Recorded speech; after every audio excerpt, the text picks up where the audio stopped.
हम कक्षा 7 पाठ 4 ऊष्मा भाग फर्स्ट के बारे में हम अध्ययन करेंगे।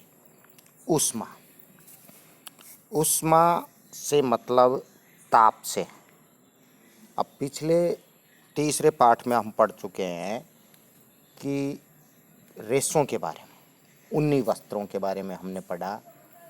ऊनी वस्त्र जो जांतव रेशे हैं उनसे बनाए जाते हैं, और कुछ वस्त्र हम सूती वस्त्र पहनते हैं जो पादप रेशों से बनाए जाते हैं। ये वस्त्र क्यों पहनते हैं? ये सब ऊष्मा के कारण। सर्दियों में हम ऊनी वस्त्र पहनते हैं, गर्मियों में हम हल्के व सूती वस्त्र पहनते हैं। तो हम ऊनी वस्त्र पहनते हैं तो ये हमें सर्दियों में गर्म रखते हैं, मौसम सर्दी से बचाते हैं। हल्के वस्त्र, सूती वस्त्र वगैरह हम पहनते हैं तो ये गर्मियों से हमें गर्मी से बचाते हैं। अब बात आती है कि सूती वस्त्र पहनने से हमें ठंडक का अनुभव होती है। हम जानते हैं कि किसी विशेष ऋतु में और विशेष प्रकार के वस्त्र ही क्यों उपयुक्त होते हैं। इसका कारण है, जैसे कि सूती वस्त्र पसीने को सोखते हैं तो शरीर को ठंडा रखते हैं।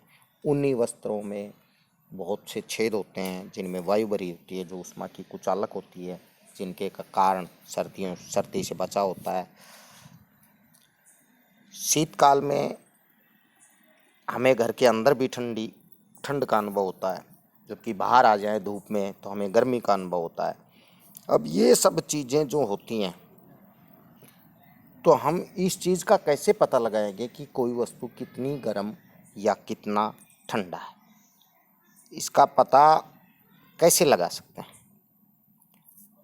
तो इस पाठ में हम इसी प्रकार के कुछ प्रश्नों का उत्तर जानने का हम प्रयास करेंगे। गर्म तथा ठंडा। हम अपने दैनिक जीवन अर्थात दिनचर्या में हम अनेक वस्तुओं के संपर्क में आते हैं, और हम उन वस्तुओं के संपर्क में आने से देखते हैं कि किसी वस्तु के हाथ लगाते हैं तो हम बोलते हैं गर्म है, किसी को छूते हैं तो हम बोलते हैं ठंडी है। भले ही चाहिए उन दोनों वस्तुओं का तापमान एक समान है। जैसे मैं कुछ उदाहरण बताता हूँ। यदि कमरे के तापमान या बाहर धूप में एक सफ़ेद रंग की पट्टी